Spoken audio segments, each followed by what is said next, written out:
Hello, everybody. I'm a practicing therapist and I am also a doctoral student of psychology.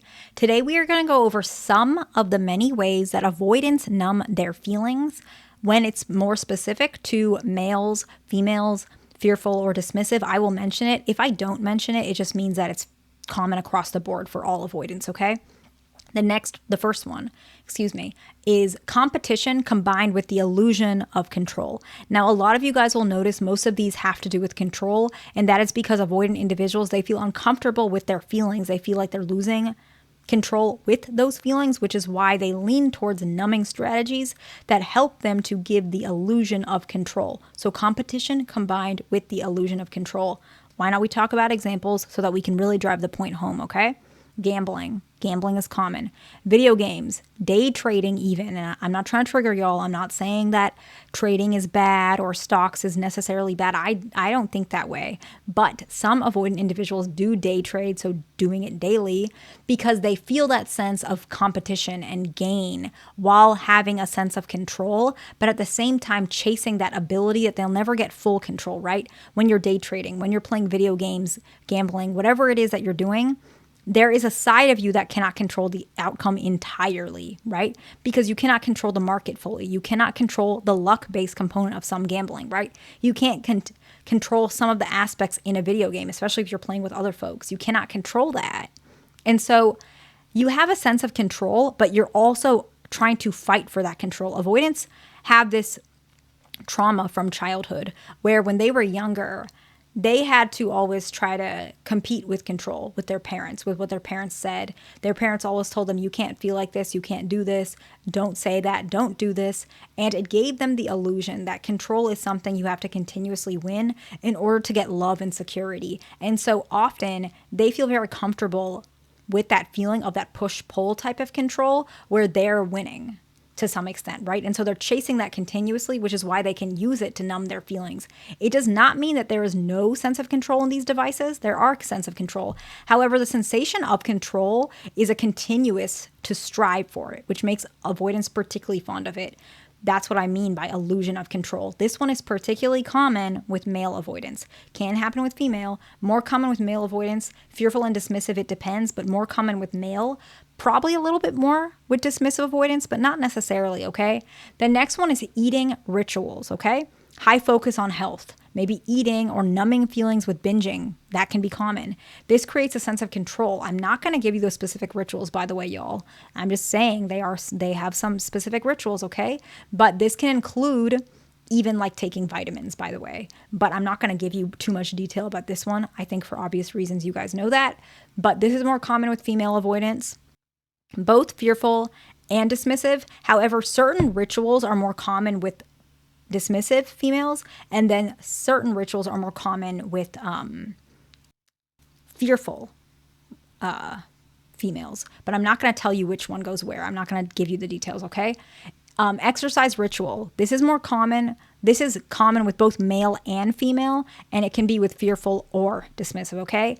The main thing is high focus on progress, ambition, and control. So if it's a fearful individual, it's going to be leaning pretty strongly dismissive, okay? So very high focus on progress, ambition, control. This is not about controlling like your body, your weight loss, or anything like that. It can, but it's more about like tracking, right? Tracking steps, tracking how many times you feel a pump, or how many times you can go to the gym, how many hours you're at the gym, whatever your amount is, I'm not going to go into too much detail with this one either, but that's that control aspect, right? The next one is substance use, okay? We're not going to talk about the specific substance. It can be anything across the board, okay, y'all? But it's the ability to remove the power of emotions that the emotions temporarily have on them. This is why this one is particularly fond for avoidance, either one, okay? It is just that they feel so out of control with their emotions.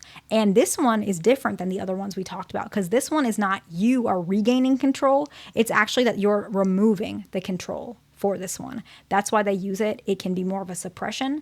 The other ritual is where it's like, okay, you're controlling me. Well, I'm going to control you back, right? This one's not, they're not overriding the control. They're removing that control, that power, okay? That's why they prefer this one, okay? The next one is overworking and busyness, constant work or productivity to avoid being still with one's thoughts or emotions, right? Sometimes they don't know what to do with their feelings, with their emotions. And so overworking, being busy, covering up a lot of their feelings with their work and productivity. Not only does this help them avoid emotions, it also helps them feel more in their independence, more in their success, more in their ambition. And this doesn't have to be necessarily maladaptive. Well, it is, but the severity of it is dependent. It's at a range. If it's just a little bit, it doesn't have to necessarily destroy their relationships, destroy their health. It can be a little bit, right? However, too much and it's affecting the relationship, that is something to have a conversation about. And if you are an individual who is doing this, it's very important to recognize, are there ways that you can process and talk about some of your feelings with people you care about? And this is for all of them, right? Are there moments you can share some of your feelings with somebody? Is there a moment where you can recognize maybe this is not something I want to do anymore? Maybe you can even journal. I know most avoidants do not like journaling. It's just not, I know that. I used to be one. Not really my cup of tea either, y'all, but there are benefits to it. And so another option, if you don't want to journal, sometimes talking it out with somebody you care about. Even recording yourself talk and then just get it out and then delete it, throw it away. Whatever it is, sometimes processing your emotions without suppressing them can be very helpful, because I know it can be hard to even label what the emotion you're feeling. You want to say it with somebody who's trusting. And so in case they need to label your emotions with you or for you, that can be really helpful. I would recommend, of course, a therapist, but not all of you guys are ready for that step, and I can appreciate that, okay? The next one is shopping and any sort of purchasing of materials. This one is actually more common with fearful avoidance, but the gender is not necessarily specific, okay? It's buying something to temporarily make yourself feel better. You're kind of accumulating these possessions to fill an emotional void. Very, very common, okay? The next one is almost only fearful avoidance do this. Now, I have seen dismissive avoidance do this, but it's actually, I don't know if I have. No, I don't know if I have. I think fearful leaning dismissive sometimes. This one I've only seen with fearful avoidance, but maybe dismissive avoidance do as well. I've just never seen it. It's when they use relationships to numb their feelings, okay? Where they seek validation through intimacy. To be honest, anxious, preoccupied do this as well, but most common with fearful avoidance, okay? Now, it might be like serial dating to avoid being alone or confronting those emotional wounds. They may also like have multiple people at once to avoid that feeling, so that they don't so they don't have to face those feelings. So let's say their primary partner is not giving them some sort of emotional reaction they need, or they're not fulfilling that void, they'll reach out to someone else. I'm not saying this is right or wrong. I'm just saying this is something that happens too. Like I said, more common with fearful avoidance. I'm not saying dismissive avoidance don't do that. I'm not ruling that out. I don't think I've really ever seen it. Maybe I have and I don't remember, but it's very infrequent from my understanding and what I've seen, okay? And the next one is much more common with fearful avoidance. Again, I don't know if I've even seen this with dismissive avoidance, maybe, but it's way more common with fearful avoidance, where they actually use codependency to numb their own feelings, okay? I know it's going to sound strange, but hear me out, okay, folks? It's that they actually focus on another person's needs to avoid their own pain.